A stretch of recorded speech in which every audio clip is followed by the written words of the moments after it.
Alrighty, so Sandy, my first question for you is what year were you born?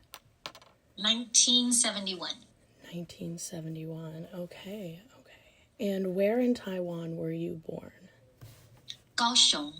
Kaohsiung, okay. And could you kind of give me maybe the climate of that area, similar to where you live now, or? So Kaohsiung is in the southern part of Taiwan, Okay. warmer, less rainy. But compared to where I am in Southern California, it is still much, much more humid. Although probably gets just as hot, but a different kind of heat, right? I guess we get more dry heat in Southern California, and Taiwan is more just wet. Okay, wet. Definitely. Interesting, okay. So just to kind of dive right in, just about childhood memories, what's one of the earliest, positive memories or any memory that you have from your childhood in Taiwan? So I was born in Taiwan, and we lived there until I was 10. And then we immigrated to the States. So this is limited, I think, to the first 10 years, right? Yeah. I remember there's so many little things. I remember going to the department store with my mom and shopping. And I think on the top floor, they have kind of like a playground area for the kids. You could go on the little rides, right? With $1 or whatever it is. Sure. And then I think every day at noon, the princesses would come out and make a little round. They're like an automatic thing. And so I remember waiting with my mom, waiting for that to happen, for the clock to strike, and then for the automation to come out. And fun. Yeah, that was fun. I remember one year we had a hurricane or a typhoon, and it was dark and there was no electricity, and you could hear the wind and the rain pounding, and then I think some of the store signs got loose, and so you could hear them just kind of catapulting, through the streets below. Wow. Did any of that kind of maybe a big storm like that, did that impact you significantly in your life? Growing up and with something like that? There was another one when I was, I think, in 4th grade, where there was so much rain and flooding, the entire first floor of the place where we lived at was flooded. Because I remember going down in my rain boots and trying to see if it was enough to get me to go jump around in the streets, and I could not. I could not even get to the front door because I was too short, and my rain boots were too short. Wow. And I remember, I think that took a few days, 2 or 3 days to dry out before we were able to venture out again. Wow, okay. Yeah, so school must have closed too, I assume. Yeah, okay. So you guys were at home. Now, did you have any siblings? Do you have any siblings? At that time, I had one younger sister. Okay. After we came to the States, I had another. Oh, okay. Okay, so you had a younger sister growing up. So you're the oldest of... I am the oldest, yes. Okay, fun. So you were kind of telling me about the storm and where you were at, where you grew up, but can you kind of describe the neighborhood, and was this a house or an apartment situation? So in Kaohsiung, supposedly when I was born, I think that first year, we actually lived, so my parents and me, and we lived with my maternal grandparents until my parents were able to find a place on their own. My parents married when they were youngish, so they were 24. And my dad had just gotten out of, because after university, the men have to do that mandatory military training. Okay. I think at that time it was 2 years long. Okay. And so they basically had me pretty soon after he finished that and got his first job. Okay. So I think we were with my maternal grandparents for a year or two in there. apartment. Okay. They had a ground floor construction material company. And then the second floor was like living room, kitchen, and a bedroom. And then I think the third floor was a couple more bedrooms. So we were probably on the third floor for a while. And then after that, I think for about 8 years, we lived in our own apartment. It was on the fourth floor.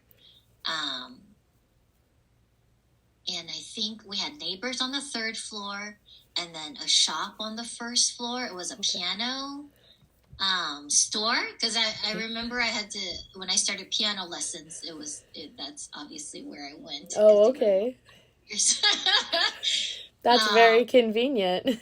Yeah, it was. I think the second floor was like the first floor's business offices, right? Okay. And then my neighbor on third floor, we were on the fourth, and then the top floor is open. So there's like there's like open air space. Sure. I think people kind of used it as storage, dry laundry up there. I remember at some point we had a bird, and that lived on the fifth floor. Yeah. Would you spend time up there with your sister at all, like to just like get outside? Was that kind of like an area where you could do something like that, or not so much? Yeah, where we lived, it was more city, so more buildings and apartments, and most of it was like the first floor are all shops, and then second and up, it's usually residential. Okay. But because of where we were, I think we were on a big street, so we were never allowed actually to play on the street. But my mom worked with my grandparents' business. Okay. So we were basically then at their town, which was like a town over in Zuoying. Okay. Almost every single day. And there were no high rises, no tall buildings. All the kids were out in the streets playing every day. So that was a safer area for us to get out and about. And how did you say how far away was the other city from Kaohsiung? What I remember was that, which brings back another memory, is my parents didn't have a car when I was little, that they had a little, I don't think you call it motorcycle, more like a scooter bike. Okay. So my dad would be driving and my mom would sit behind him and I would stand in the front, where his feet are supposed to go. So I would be in the front, and then once I had my baby sister, my mom would be holding my baby sister. Oh, wow. 4 of us on a scooter together. So I think it's not that far, because I remember in first grade, by the time I got to first grade, my mom and my little sister would be at my grandparents' store, and I would actually take a bus there after school on my own. Oh, okay. So it couldn't have been too far. Maybe 10, 15 minutes at most, I think. Okay. Well, that's interesting. Okay. So, I know you talked about your parents a little bit, and also living with your grandparents as well, your maternal grandparents. What kind of like values and things did your parents and maybe even your grandparents instill in you while you were growing up?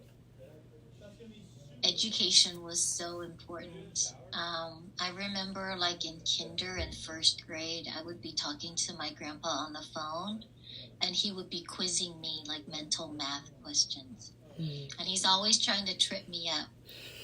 Like 22 plus 88, and I would think it's 100, but it's not, right? Because it's 110. And so, I think from the time that we were little, it was always so important. And I remember too the way we all get a number at school within your class. So usually if there's like, 25, 30, 35 of us, we would be literally numbered from 1 to 35, right?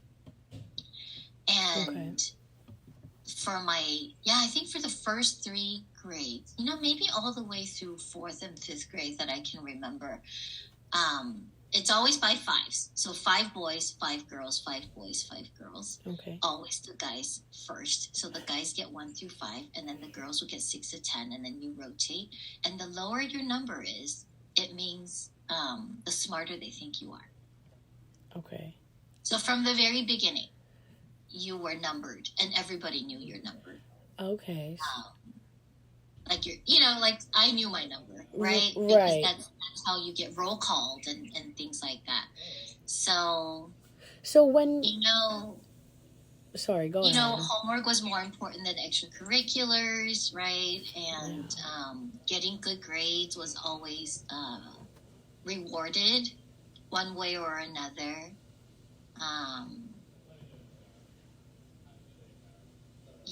And I think just the importance of family, how much my grandparents stayed as part of our lives, and how much my mom was over there, helping out with their business almost daily. And have you felt like you've been able to carry maybe some of those like things that they taught you into like things today? I think that there's a lot that I think is intrinsically grilled into you, in a sense, so like for me, when we had our kids, where they went to school, I mean, even, like kindergarten was like something that we seriously thought about, was private school better? Is public school better? How that would impact their future. We took it pretty seriously, like school districts and things like that. We think about a lot before we bought our house, let's say. So, and the love of music. I had to start piano, and then my sister too. I think when we were like 5, I did the same thing with my kids. Even though I hated piano, I have to say it didn't stick. But still, just the thought of it made sense, I guess. To get them to read music and to hopefully learn to either read it or love it or play something. Awesome. So. Does that answer your question? Yeah, that's perfect. So my next question is, what would be like a typical conversation or just a topic of conversation that you'd have around the family dinner table one night? You mean back in Taiwan, right? Yeah, back in Taiwan. So I think school days were pretty long. They start early, and then they end. I mean, I still think they end around 3 or 4, but a lot of the kids then went to tutoring after that before they go home for dinner. Sports wasn't really a thing at all. Nobody stayed behind to do sports. I think everybody stayed behind for tutoring. Okay. So usually it's always like, how was your day at school, right? How did you do on your tests? Did you eat your lunch? yeah, those kinds of things. Yeah, pretty basic stuff. Okay. But a lot of it was kind of just oriented towards like school and things like that, academics. Yeah, as far as I can remember. Okay. And when you guys were just, casually talking to each other around the house, what was the language that you guys would use to, like, what language were you speaking? So, when I went to school, we had to speak Mandarin only at school. They would not allow any Taiwanese to be spoken. Okay. And so I think my parents were afraid that if they spoke mainly Taiwanese at home, that maybe I wouldn't be able to catch on at school or might get made fun of, And so I think we were speaking mostly in Mandarin at home with some Taiwanese, especially my grandparents. Taiwanese, I think, was more natural to them. And then obviously at school, it all had to be Mandarin. Okay. Did you, did you learn Taiwanese when you were younger as well? Like you knew both the languages very well, but they focused on Mandarin because of the government requiring it in schools? Yeah. So actually, it's funny. Like when I see my grandpa, that's when the Taiwanese comes out, Mm. and I can hold a conversation. Although there are words that I lose, and so I can only pronounce it in Mandarin. Okay. And um, with my parents, I think now it's more of a mix. It used to be only Mandarin, but now they're also speaking more Taiwanese. Okay. Because things in Taiwan are different than they were, a few decades ago. So I Right. think speaking Taiwanese is now again more popular, or it's supposed to be the more popular thing to do, I guess. Okay. So, yeah. So we have talked a little bit. I know you said that your mom and dad kind of worked together. What was their occupation? What did they do? My mom would have said she was a homemaker, Okay. because I think what she did for my grandparents, I don't think she got paid for. Okay.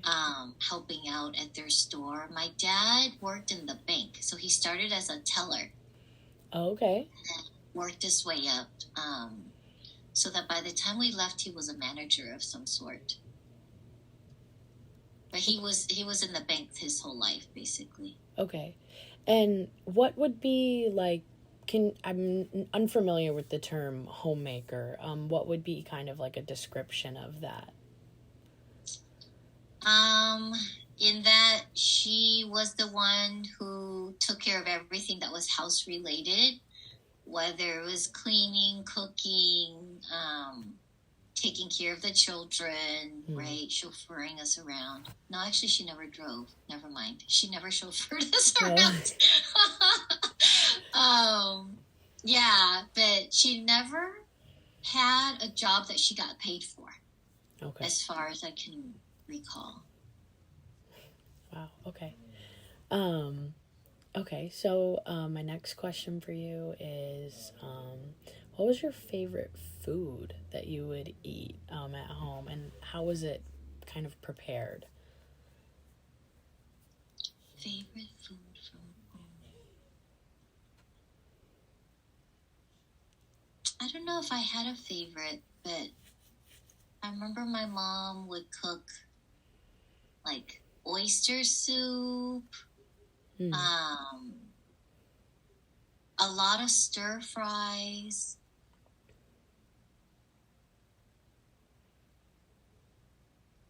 Yeah, I remember like we would get on the scooter and go out to buy dessert, like red bean soup, green bean soup. Okay. I was always told that the one time I got lost in the market when I was around 2.5 or 3, that I ended up at a shave ice stand. And apparently was there, when I was found, I was kind of eating and crying into the ice. Trying to figure out where your family was, but happy about some shaved ice. That's funny. Oh my.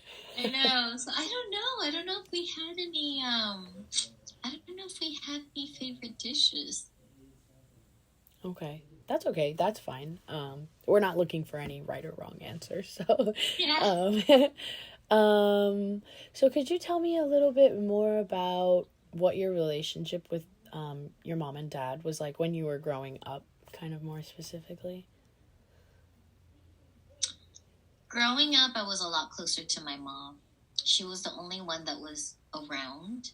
My dad's job, I don't remember if he was ever still at home when I got ready for school, but oftentimes he missed dinners, and by the time he's home, we're already in bed. Okay.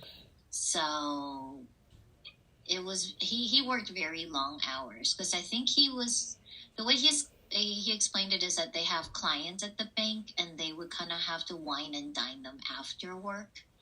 to get their business. And so I think it was expected for them to stay out and, treat people to dinners and get to know them and get their business. And so I was definitely a lot closer to my mom. I remember one night when, for whatever reason, the government said that the streets had to be empty after 10 p.m., that everybody needed to be somewhere. They were closing the streets and they were not allowing pedestrians. And my dad hadn't made it home. So I remember my mom sitting in the front room, the one that faces the street, and she was just in her chair, and I must have woken up, and she was like just silently crying because he wasn't home. And it's not like there's any cell phone. She had no idea where he was. I think she was afraid that maybe, he was still on the streets after coming home from work and got rounded up and was at the police station or something.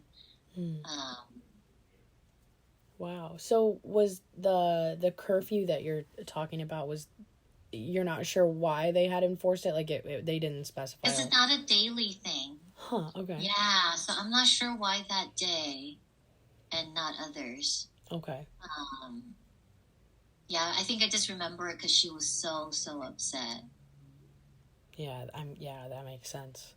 I would understand that. Yeah. Wow. Okay, so my next question, we've kind of talked a little bit about like your education growing up in Taiwan, but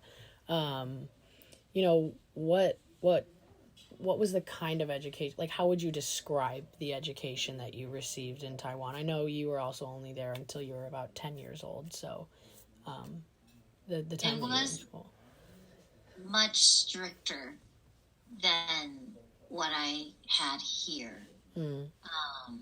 I remember that not only was the schoolwork checked, but your uniform every day was checked to see if your uniform was clean and pressed and whether you had all your buttons on.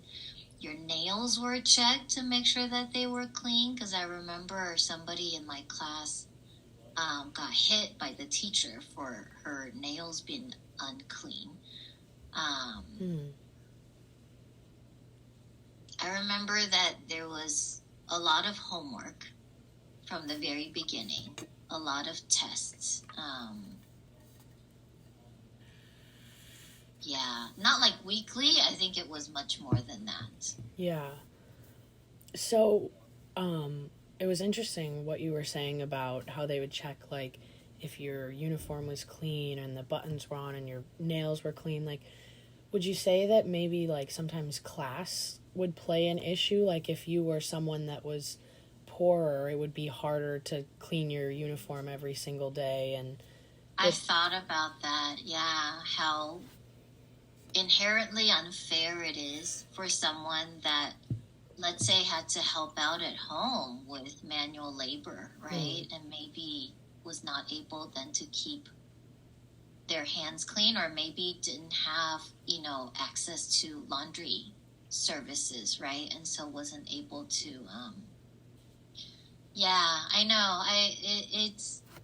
It bothers me still, I think, thinking about how, like a 6-year-old would be in some ways faulted for things that might have been totally out of her control. But it sure makes you learn pretty quickly how to stay clean. Yeah.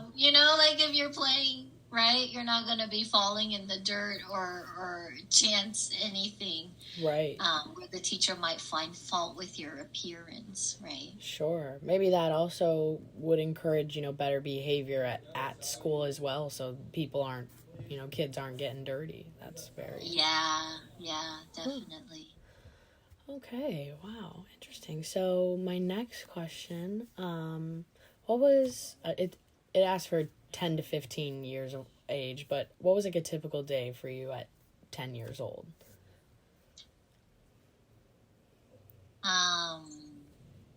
Get up early, get ready for school. My mom would either have breakfast for me, or I would walk to a place that would have like soy milk and mantou, some type of bread, right, to eat Okay. on my way to school. If I was running late, I would walk myself to school. I think I always did, first through fifth grade. We would always live close enough to walk. Okay.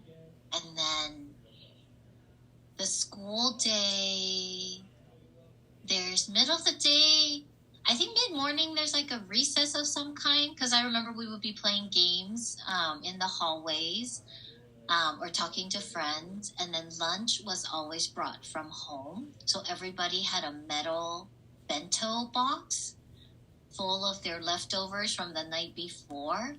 And it must get turned in the morning. And then they mass steam it somewhere at school. Because at lunchtime, it would come back class by class and it would be warm. It would be like very, very warm. But it always smelled the same because it's everybody's lunches being steamed together. Right. Yeah, so it was always interesting. It never quite smelled the way you think that yours was going to smell. But, and then after school, I know I had to practice piano. And we didn't have a piano at home, so I had to walk to one of the music studios, I guess, or one of the piano stores and borrow their piano. And then I would go home and do homework until dinner time, and then probably more homework until it's bedtime. So on a school day, I don't remember playing very much at all. What about maybe would a weekend look different than a regular school day? Obviously, you're not at school, but were you still attending to a lot of academics? Yeah. I think on the weekend, there's a lot of homework, a lot of studying, tutoring if it's needed. And then, yeah, no sports. It might be like helping my mom with grocery shopping. Mom didn't have a car, so we couldn't go anywhere without my dad. And then, yeah, so it's got to be like all nearby stuff.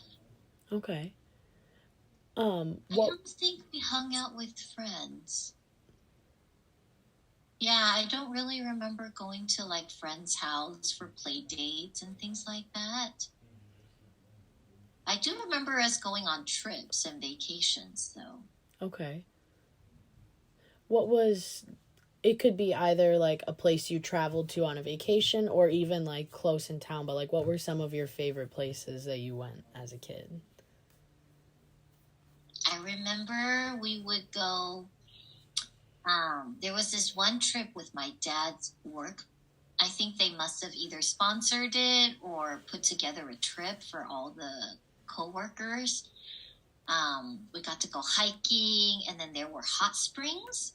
Oh, okay. So there was a lot of soaking in the hot springs. And then I think one of the hot springs you could even cook bird eggs. It was so hot that you could buy your bird eggs raw, and then, they put it in a little basket for you in the hot water and steam it. And it tasted because it smelled so sulfurous. Yeah. Right? Because of the hot spring. So it was a very sulfurous egg. Interesting. Yeah, right? Seriously. Yeah. And then when I was second grade, my mom actually took me on a trip to Thailand and Singapore and Hong Kong. So that was probably the only time I ever left Taiwan. Yeah. Okay. That sounds amazing, though. Sounds really, really fun, just traveling around those. I love that. So my last and final question, you kind of touched on it a little bit, but could you tell me a little bit about any of the friends maybe you made at school or outside of school, and what you guys like to do if you had time, I don't know. I I think the people that I was close to when I was little are my cousins. Because my mom has an older sister and she has 3 kids, two of which are girls. So I remember when we were little, a lot of my time was spent playing with my cousins and playing with my sister. Um, pretending to be princesses. We would like put our blankets on and prepare, pretending they're like the old Chinese robes and things like that. Um, I remember just like playing in the streets and running around with them, right? Fun. I remember like walking to my cousin's house and seeing if she was home. I don't think we had I think we had maybe very few dolls or stuffed animals, but not really like any games. It's not like we had like board games or things like that. So I remember getting snack money from my great grandma. But friends from school, it's more like family friends. Okay. And if they happen to be in my school, right, then maybe I'll see them because my mom is going to see their mom, that kind of thing. Okay. When I got a little bit older, 4th or 5th grade, it's the same thing. I think we were all so busy with school and tutoring. There's really no hanging out, let's say, after school or play dates was just not important. Okay. I mean, there are friends that you would prefer to hang out with at school, but that's about it. Sure. So like your free time wasn't for yourself. It was kind of, it was meant for the academics, and your parents kind of oversaw that. Yeah, I think so. Okay. I know I said the last question, or the question I previously just asked was the last one, but I had a few more that I forgot to scroll down to. Sorry. The page kept going. Oh my gosh. So what's a favorite, like, cherry on top memory for you growing up in Taiwan? An experience that happened while you were living there?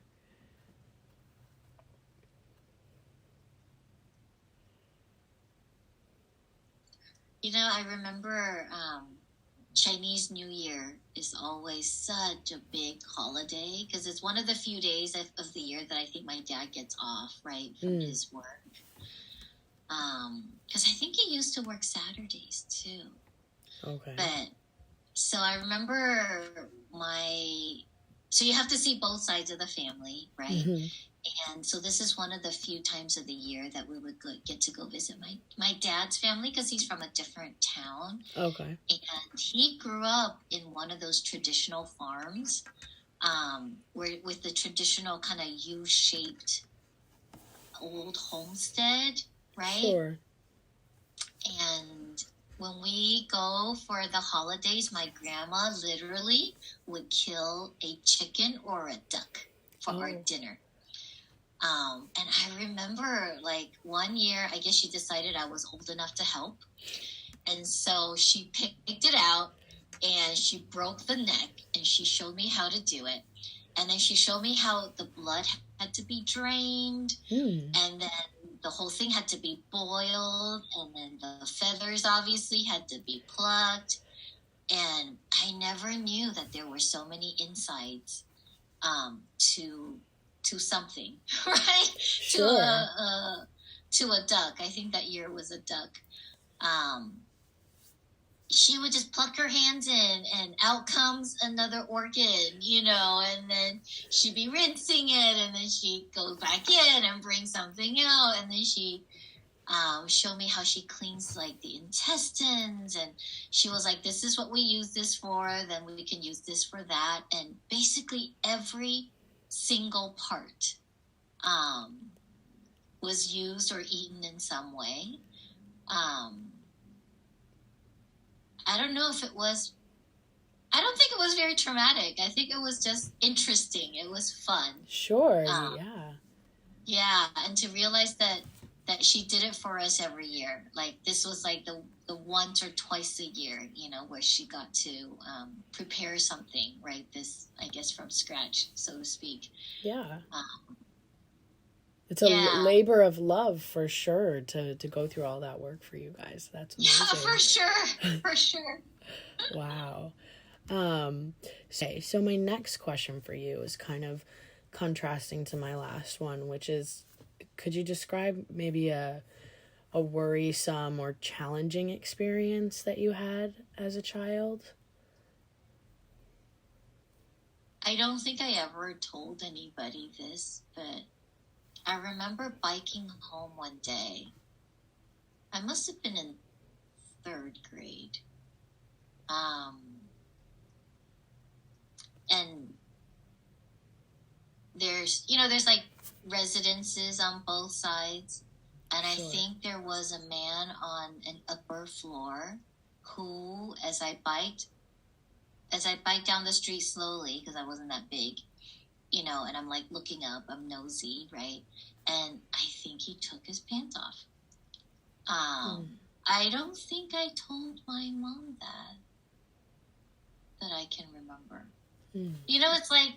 It's like somebody did something that they shouldn't have done, but you're young enough that you're not sure, like, am I somehow responsible for this because I biked by and I looked up? Yeah, that was weird. Oh, thank you for sharing that. Thank you for feeling comfortable enough to share that with me. That's, that is not okay for any child to have to experience like that. I know. That is wrong. And I'm sorry about that. Wow. Okay, so we can move on to the next question. So when you're grown up now, what kind of life or profession did you imagine having for yourself as a grown up? Like when you were growing up, what did you think you were gonna do? What was your dream job? When you're born in Taiwan, in high school, they make you take a test. And based on the scores of that test, your major and your college is decided for you. So there was no choice. My parents met because they happened to have a similar score, so they ended up in the same major at the same college, and that's how they met. So I don't think it was ever like, oh, you have a choice of doing this or that. It's more like you have a choice of getting a job or not. Okay. Right. Yeah. And for you, obviously, you weren't there in the later stages of schooling where you were probably going through a lot of, but as a 10-year-old, maybe, were you still feeling those kinds of pressures from the school and maybe your parents?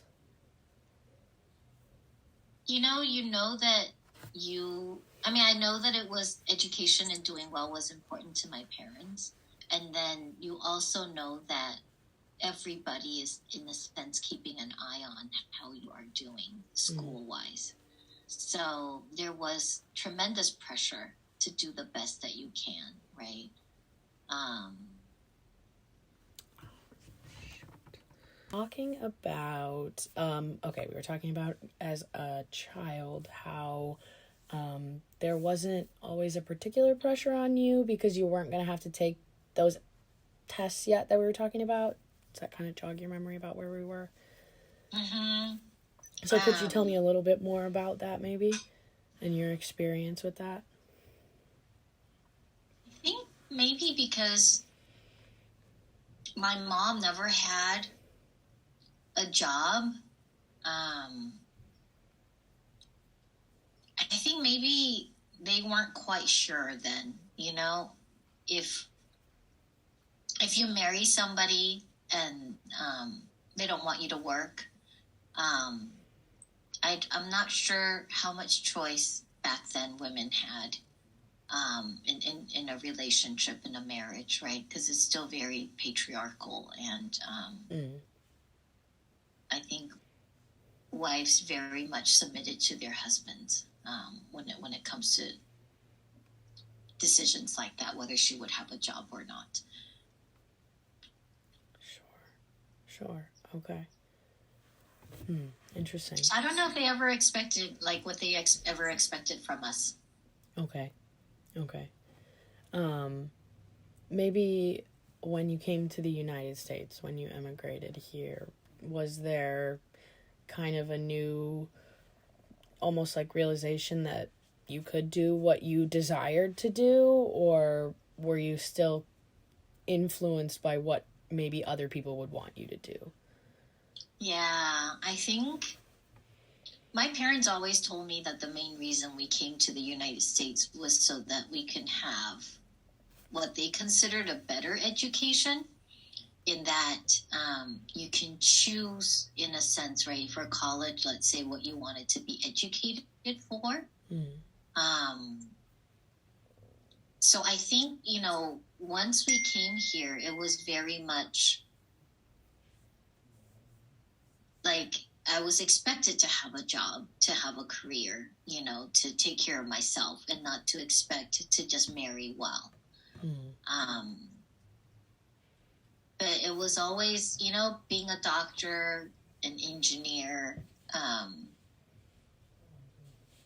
something I think science related to my parents were more of a sure thing. Sure. Yeah. Okay. Great. Okay, so my next question,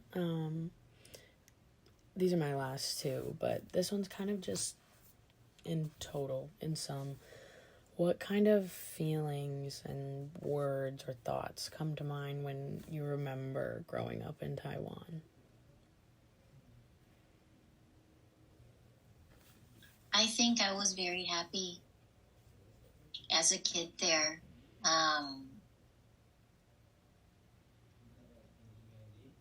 I just remember a lot of time spent with my mom, my sister, my maternal grandparents.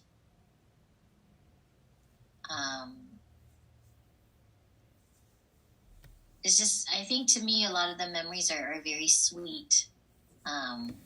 Like remembering the stuff that we did together, or the foods that we had, or the trips that we had, or because I don't think a lot of the day-to-day stuff kind of sticks with you. That doesn't seem to be what I remember. Sure, yeah. It's more like these maybe things that were slightly different, right? That kind of stuck in your mind. Yeah, but I have been back since, and it's not what I remember, obviously. But I still think of Taiwan in a sense as like a home away from home, I guess. Sure. Yeah. Do you still have... I don't know. Makes me smile when I think about Taiwan. Oh, that's nice. Do you still have some family that lives over there that you visit, or? I actually do. So my grandpa's still alive. He's like 101, maybe now. Wow, that's so amazing. He's still there. And then my mom has a little brother that is still there, and his 3 kids. And then on my dad's side, I think he still has 2 brothers that are alive, and then all sorts of cousins on that side. So, yeah, it's nice to be able to know that there's family back there too, right? Sure, yeah. To somewhere to go back to that feels like home. I love that. Yeah. Awesome. Okay, and lastly, if you could tell your 10-year-old self, or you could pick any age, but we'll say 10, one thing just in general about life, maybe what's coming or what to expect, what would it be? What would you say?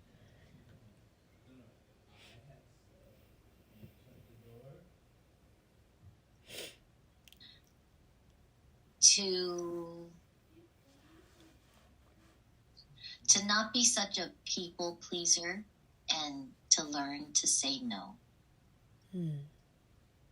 I think the way I was brought up I think the more you're a people pleaser, the more pressures, in a sense, that you put on yourself. Sure. And I think learning that your worth is not based on what you do, right? But it is on who you are. But I think it's hard when so much of what's valued is what you can do. It's hard, I think, to learn to love yourself for who you are. So, yeah, it's like a lifelong lesson. I probably should have told myself that at 10 and 15 and 20 and, on and on. I think anyone could use that. That was beautiful. Thank you. That was a perfect way to end this interview. Thank you so much again for your time and the craziness that happened. I'm so sorry about yesterday. So sorry. It is totally okay. Craziness happens. I understand. I totally get you, and I'm really glad that this could work out. It was wonderful to hear your story, and thank you so much for sharing with me. Good luck with your project. Thank you, and happy holidays to you. You too. Thank you. Bye-bye. Bye. Bye. Bye.